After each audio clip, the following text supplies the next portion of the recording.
நம்ம அஜித் குமார் அவர்கள் வந்து எவ்வளவு பெரிய கார் ரேசர் அப்படிங்கிறது நம்ம எல்லாத்துக்குமே தெரியும். அவர் கார்ல பின்னாடி உட்காந்து உங்களுக்கு போகணுங்கிற ஆசை இருந்துச்சுன்னா, கண்டிப்பா இது உங்களுக்கான வீடியோ தான். மறக்காம பாருங்க.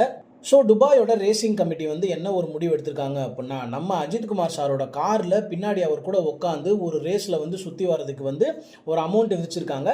அந்த அமௌண்ட் என்ன அப்படின்னு பார்த்தீங்கன்னா, கிட்டத்தட்ட துபாய் மதிப்பில் வந்து 3500 திர்ஹம்ஸுங்க. அதாவது இந்திய மதிப்பின்படி 86,500 ரூபாங்க. ஸோ இதை நீங்கள் செலுத்திட்டீங்க அப்படின்னா, நம்ம அஜித் குமார் சாரோட காரில் பின்னாடி உட்காந்து போகலாம். அவர் கூட பின்னாடி உட்காந்து போகிறதுக்கு ஒரு சில கண்டிஷன்ஸ் கொடுத்துருக்காங்க. அது என்ன கண்டிஷன்ஸ் அப்படின்னு பார்த்தீங்கன்னா, ஃபஸ்ட்டாக வந்து யார் அவர் கூட பின்னாடி உட்காடுறாங்களோ அவங்களுக்கு வந்து 16 வயசுக்கு மேலே இருக்கணும். அதே மாதிரி பார்த்தீங்க அப்படின்னா, இருதய நோய் இருக்கக்கூடாது. ப்ளஸ் வந்து முதுகு தண்டோட பிரச்சனை இருக்கக்கூடாதாங்க. அது மட்டும் இல்லாமல் ரேஸ் முடிஞ்சதுக்கப்புறம் அவர் கூட கான்வர்சேஷன் பண்ணுறதுக்கான ஒரு டைமும் கிடைக்கும். அதே நேரத்தில் வந்து ஃபோட்டோ எடுக்கிறதுக்கான ஒரு டைமும் கிடைக்கும். அப்படிங்கிற மாதிரியான தகவல்கள்லாம் வெளியே வருது.